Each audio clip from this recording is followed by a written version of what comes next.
महागणाधिपते नमः। सदाशिवसमारम्भां शङ्कराचार्यमध्यमाम् अस्मदाचार्यपर्यन्तां వందే గురు పరంపరాం. శ్రీమాత్రే నమః. ప్రేక్షకులందరికీ స్వాగతం.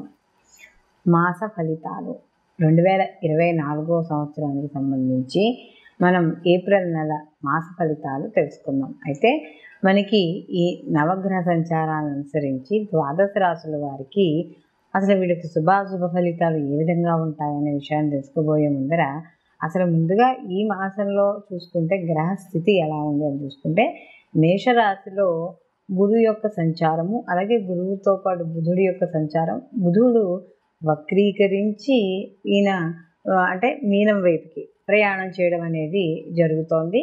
అలాగే మనకి రాహు వచ్చి మీనరాశిలో సంచారము, కేతువు వచ్చి కన్యారాశిలో సంచారము, శని భగవానుడు వచ్చి మనకి కుంభరాశిలో సంచారం, అలాగే శనితో పాటుగా ఇక్కడ కుజుడు కూడా మనకి సంచారం చేయడం అనేది జరుగుతుంది. ఈ కుజుడు ఏప్రిల్ 24వ తేదీ వరకు కూడా మనకి ఈయన శని భగవానుడితో కలిసి ప్రయాణం చేయడం అనేది జరుగుతుంది. తదనంతరం ఈయన మీనరాశిలోకి మార్పు చెందుతాడు. అలాగే రవి కూడా ఏప్రిల్ 14న మీనంలోంచి మేషంలోకి అంటే తన ఉచ్చక్షేత్రంలోకి ఈయన ఏదైతే సంచారం ఉందో అది జరుగుతుంది.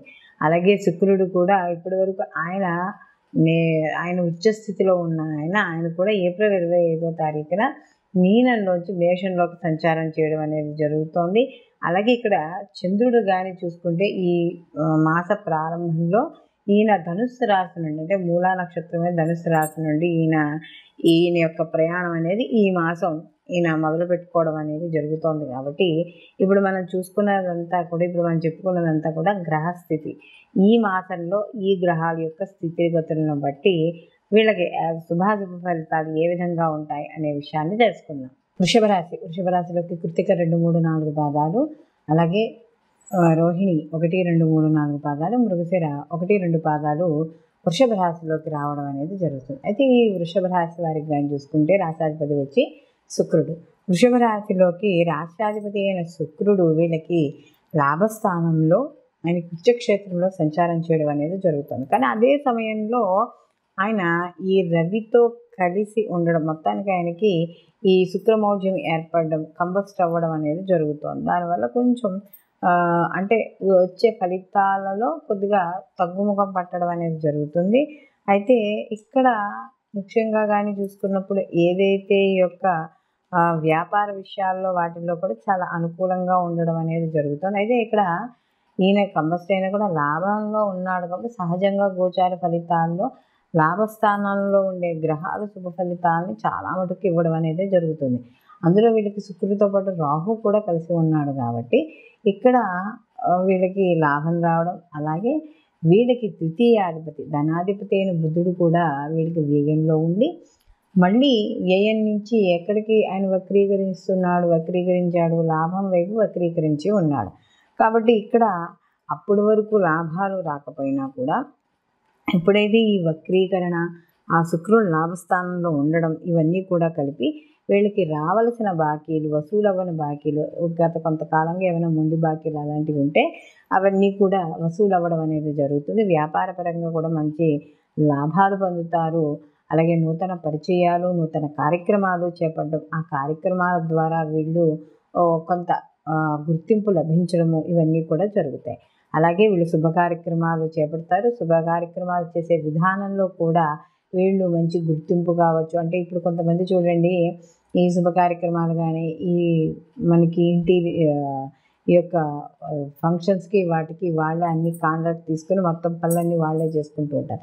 అలాంటి వాళ్ళకి ఎవరైతే ఈ అలంకార వస్తువులు ఇలాంటివి ఎవరైతే ఉన్నారో వాళ్ళందరికీ కూడా మంచి గుర్తింపు లభించడం అనేది జరుగుతుంది. అలాగే లోన్స్ విషయాల్లో కూడా మంచి అనుకూలంగా ఉంటుంది. పంచమ స్థానంలో ఎప్పుడైతే వీళ్ళకి కేతు ఉన్నాడో సంతాన విషయాల్లో వాటిల్లో కూడా కాస్త కొంచెం ఆధ్యాత్మిక పరంగా వాటిల్లో కొంత బాగున్నా కూడా సంతాన పరంగా చిన్న చిన్న సమస్యలు ఉంటాయి కాబట్టి అలాంటి విషయాల్లో జాగ్రత్త తీసుకుంటే సరిపోతుంది. రాజకీయ విషయాల్లో కూడా సామాన్యంగా ఉంటుంది. అయితే ఇక్కడ సప్తమాధిపతి అయిన కుజు ఏదైతే ఉన్నాడో ఇక్కడ మనకి కుజు శనులు కలిసి ఉండడం అనేది కొంత వీళ్ళకి అంటే ఎప్పుడైతే శనితో కలిసి ఉన్నాడో కాస్త కొంచెం ఎవరైతే సప్తమాధిపతితో శని కలిసి ఉన్నాడు కాబట్టి భాగస్వామ్య వ్యాపారాలు కానీ జీవిత భాగస్వామ్య విషయాల్లో జాగ్రత్త వహించుకోవాలి. అలాగే దశమంలో కూడా ఉన్నాడు కాబట్టి ఇక్కడ ఉద్యోగ విషయాల్లో కూడా జాగ్రత్త వహిస్తూ ఉండాలి. అలాగే వ్యయ స్థానంలో గురువు యొక్క సంచారం వల్ల కాస్త ఖర్చులు కూడా కాస్త ఉండడం, అలాగే లోన్స్ అవి క్లియర్ అవ్వడం. ముఖ్యంగా ఈ యొక్క గురువు ఏదైతే వ్యయ స్థానంలో ఉన్నాడో ఆ వ్యయ స్థానంలో ఉండడం వల్ల శుభ కార్యక్రమాల కోసం ఖర్చు చేయడం అనేది జరుగుతుంది.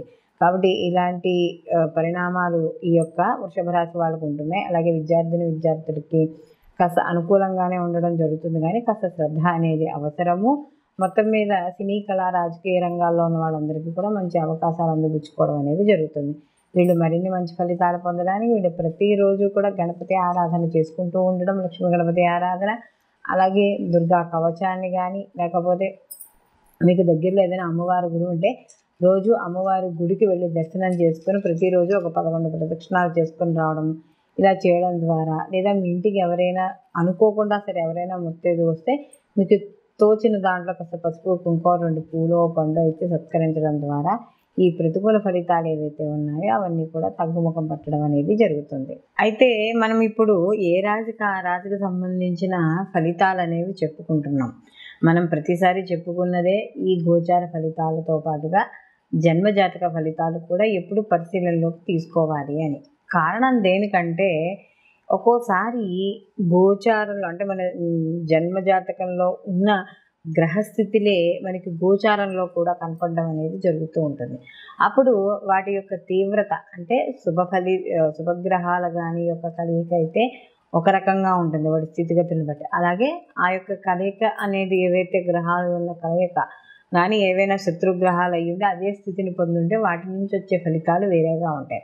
కాబట్టి ఈ శుభాశుభ ఫలితాలు ఏవైతే ఉన్నాయో వాటిని చూసుకోవాలనుకున్నప్పుడు కంపల్సరీగా ఈ గోచార ఫలితాలతో పాటుగా జన్మజాతక ఫలితాలు కూడా తెలుసుకోవాలి.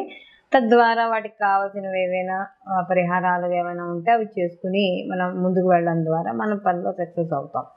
అయితే ఇక్కడ ఈ ప్రత్యేకంగా ఇప్పుడు మాత్రం మనం చూస్తున్నప్పుడు ఎలా ఉంటుందంటే కొన్ని గ్రహాలు కంబస్ట్ అయి ఉంటాయి, అంటే కలిసి ఉంటాయి. ఈ కలిసి ఉండడం వల్ల ఏమవుతుంది అంటే గోచార ఫలితాల్లో ఒక్కోసారి తీవ్రమైన మార్పులు రావడం అనేది జరుగుతుంది.